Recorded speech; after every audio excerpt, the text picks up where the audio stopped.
kok mau mesti lo Jan.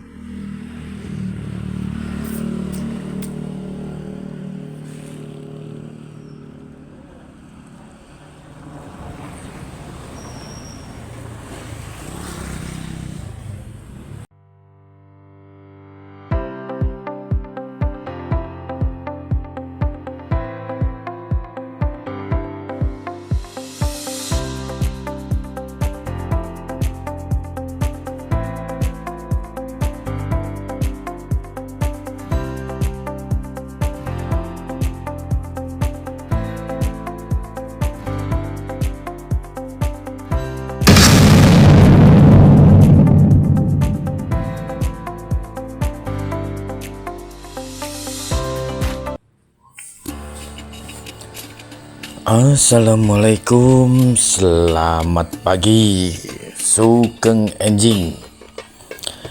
Ketemu bolo congklang tlatah ngendi wae sing jenengan saiki lagi melakukan aktivitasnya. Harapan lan doa congklang hari ini dumateng sedaya pemirsa kabeh bolo congklang sedulurku sebangsa lan setanah air. Semakin ditambah nikmat sehat, nikmat rizki, diparingi kemudahan ngadepi segala urusan lan diparingi kelancaran damel membayar sing kagungan cicilan pangapunten. Amin amin amin ya rabbal alamin.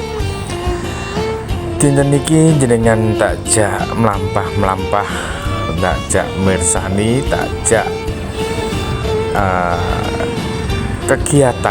kegiatan renovasi dapur masjid ana ing sebelah iki. Sing jenengan pirsani iki lagi renovasi dapur masjid demi kenyamanan umat. Jadi inilah bentuk citra Islam, salah satu sentuhan Islam dadekne kenyamanan jamaah. Jadi harapannya kita sebagai umat muslim kan wakeh musafir sing sekeyakinan, sing pengen sholat Jumat, sing pengen layah-layah. Mudah-mudahan dengan adanya seperti ini bukan kene tok, kabeh wis mulai bergerak, bukan mulai wis bergerak dari dulu demi memanjakan jamaah dan memakmurkan masjid. Amin amin ya rabbal alamin. Ono kene kita ngupas bahasa merdeka. Merdeka dalam arti yang luas. Merdeka dalam arti sing kita mireng merdeka kuwi teko bahasa Sansekerta sing artine mahardika. Bahasa Sansekerta niku mahardika yang berarti terhormat, bijaksana dan berbudi luhur. Neng kamus besar bahasa Indonesia utawa KBBI, merdeka kuwi memiliki beberapa arti. Siji, bebas dari penghambaan, penjajahan dan sebagainya. Sing loro, tidak terkena lepas dari tuntutan, artinya tidak dalam kondisi terkena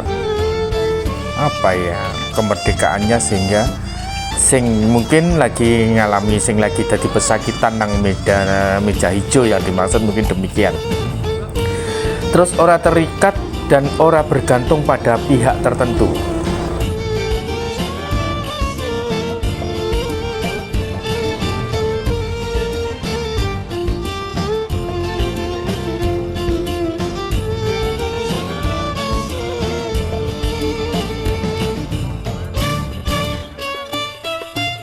Tapi nang kene merdeka negara kita Indonesia, untuk negara kita merdeka kuwi digunakne kangge nunjukake kebebasan teko pemerintah kolonial Belanda. Otto Iskandar Dinata sing kawentare Otista, pencetus kata merdeka. Pekik ini dijadikan sebagai salam nasional melalui maklumat pemerintah RI pada tanggal 31 Agustus 1945 lan resmi ditetapke 1 September 1945. Pekik Indonesia Merdeka pertama kali diteriakkan dengan lantang di tangga gedung Jawa Hokokai, saiki gedung Mahkamah Agung, pada tanggal 20 Agustus 1945. Kemerdekaan itu banyak, kemerdekaan dalam berbangsa dan bernegara, kemerdekaan dalam arti yang lebih mengena kemerdekaan kepada warganya, bangsanya. Kemerdekaan juga bisa diartikan sebagai titik tolak untuk meraih potensi terbaik sebagai individu dan masyarakat. Apa iya kita sudah merdeka? Kaya sing diatur nih pidato pertama presiden kita Bapak Prabowo, presiden ke-8. Masih banyak rakyat kita yang belum merasakan kemerdekaannya. Ya karena sejauh ini rakyat kita itu ada yang merasakan ketakutan, penderitaan, kelaparan, kemiskinan, hingga ke penindasan secara tidak langsung. Dan mudah-mudahan di tangan beliau beserta Kabinet Merah Putih, Indonesia bisa menjadi harapan, bisa menjadi tuan bagi negeri sendiri. Arti merdeka kanggo rakyat kuwi bebas teko penindasan lan tekanan. Terus duweni kedaulatan kangge nentukan nasib dhewe. Mungkin kurang lebih kayak gitu. Tuntutan rakyat itu sarana penindasan. Tidak ada ketakutan, intimidasi ya toh. Amarga ketakutan ditindas akhirnya tadi menderita, terus dibodohkan akhirnya miskin ya.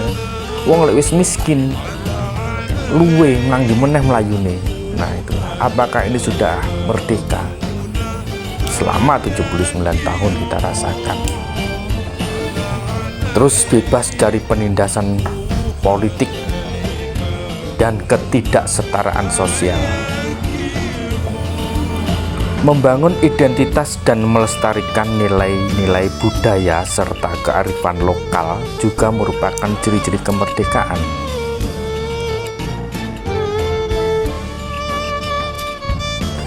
Nah, salah satunya untuk generasi muda itu bisa mengimplementasikan, waduh bahasa gue iso melalui pengabdian ke masyarakat. Nomor 1, terlibat dalam kegiatan sosial dan pelayanan masyarakat, dapat memberikan manfaat kepada sesama. Contohnya pas ono cek kesehatan, terus sunatan massal, terus mengajarkan kejar paket A dan bla bla bla bla kanggo daerah-daerah tertentu nang anak-anak pada daerah-daerah tertentu. Itu kan masih banyak lagi contoh-contoh untuk bisa mengisi kemerdekaan bagi kita generasi muda. Pengabdian ke masyarakat. Yang kedua, mendukung produk dalam negeri. Jika generasi muda merasa bangga menggunakan brand dalam negeri di tengah-tengah brand dunia, ya kan, kompetisi yang makin kuat, ya kan, maka kita mampu mendorong brand nasional ke dalam kancah brand internasional, produk-produk internasional, ya kan. Aduh, kita pun bangga punya batik, kita bangga punya keris, kita bangga punya akik. Nah itu kan termasuk salah satu yang kita miliki, itu gitu loh. Dan masih banyak lain yang tidak bisa disebutkan satu persatu kan. Yang ketiga, memajukan sektor pendidikan. Aset terbesar suatu negara bukan hanya sumber daya alamnya, melainkan sumber daya manusianya. Dene lek diperlokne perbaikan pendidikan sing diperlukan kepedulian berbagai pihak, teko pemerintah sampai generasi ini awake dhewe. Sing angka 4, mengenalkan budaya Indonesia kepada dunia. Budaya memang bagian penting loh. Lan ora iso dilepaske teko nama suatu bangsa. Bahkan budaya itu menjadi representasi dari bangsa dan negara yang bersangkutan. Saling menghormati dan berbagi, ya kan? Saling menghormati dan berbagi. Terus menggunakan prinsip setara bersaudara sangat diperlukan.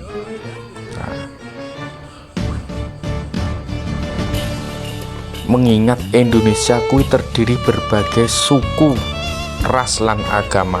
Nah, disinilah tadi kita dikatakan merdeka, tapi nyatanya yang kita lihat jenengan kita pirso ya kan, Nelson Mandela, seorang presiden ya, seorang presiden Afrika Selatan, itu pelopor atau diceluk bapak anti apartheid lah bahasanya. Apartheid kui sistem pemisahan ras yang ditetapkan oleh pemerintah kulit putih, ya kan, neng Afrika mulai tahun 1948 sampai 1990-an.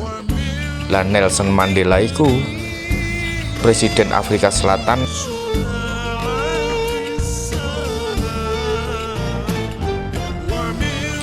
Apartheid kuwi teko kata Afrika sing berarti keterpisahan. Dampaknya akeh banget, dampak sosialnya itu. Dampak sosialnya tidak efisien aktivitas ekonomi tidak seimbang, kesejahteraan dan akses publik juga tidak seimbang. Masyarakat sing merasa didiskriminatif memang akan terperangkap neng kemiskinan secara struktural, ya kan.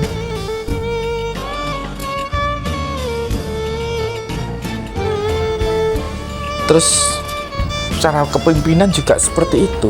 Apa iya negara yang sebesar ini, yang kita punya R.A. Kartini, yang kita punya mengambil inspirasi dari pahlawan-pahlawan pendahulu kan, yang pengen keluar dari kungkungan penjajahan, masihkah kita mau diperbudak atau didadekne jongos kan, begitu loh kasarnya itu.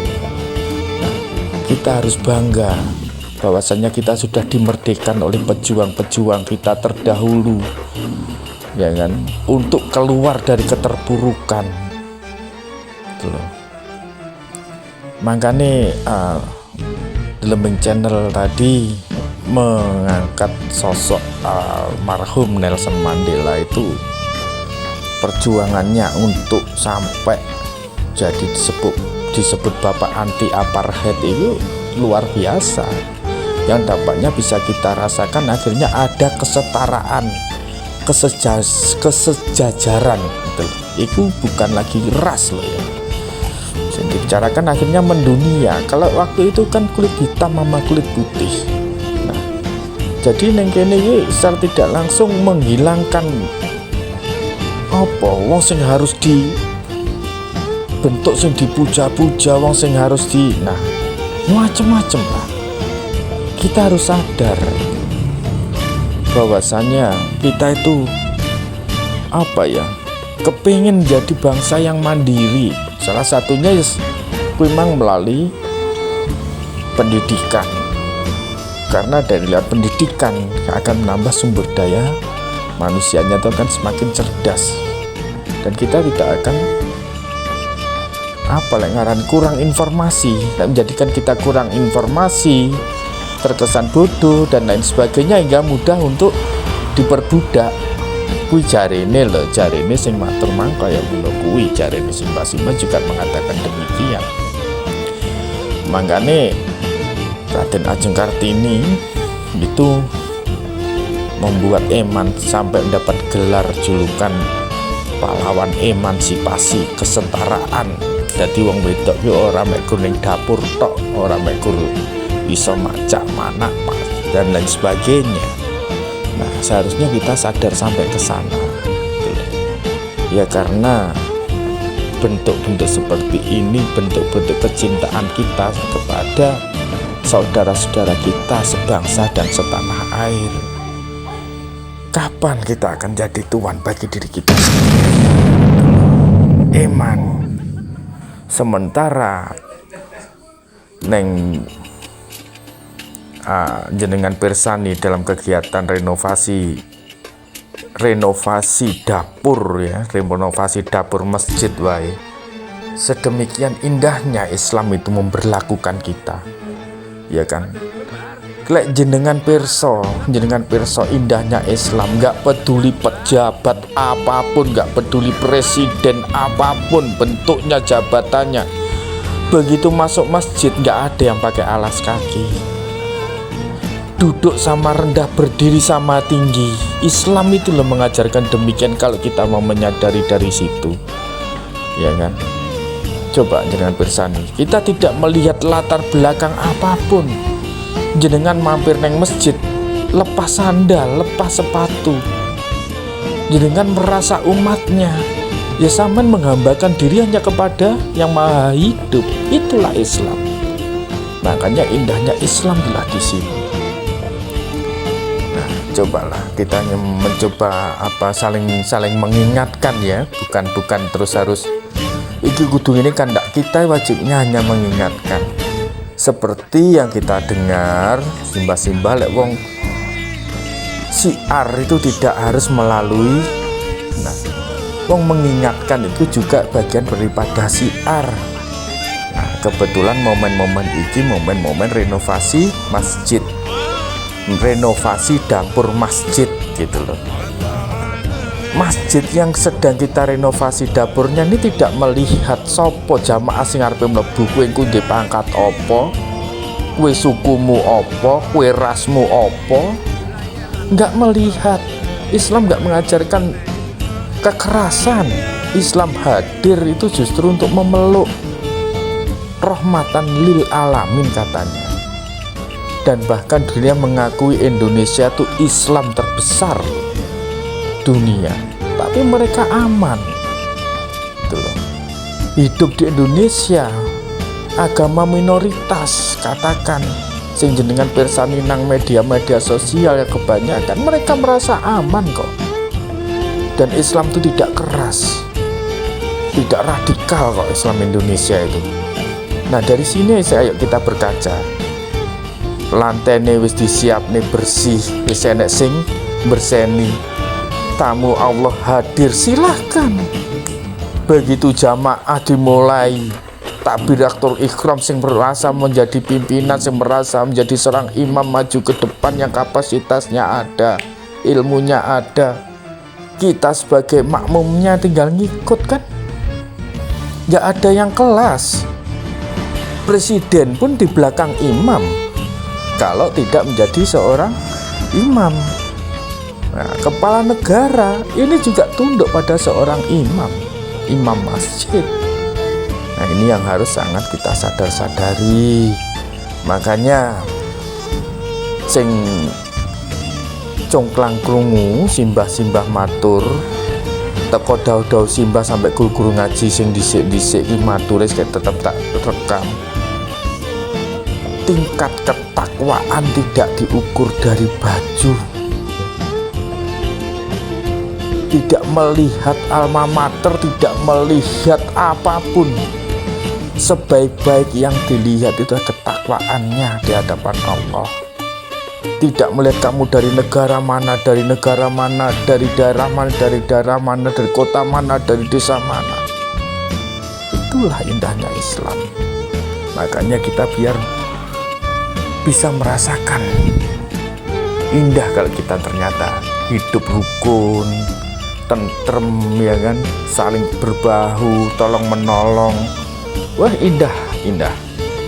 Nah, akhirnya iso bareng-bareng kayak ngene iki. Coba iki sik orang padha ngumpul iki sik isukan iki ya.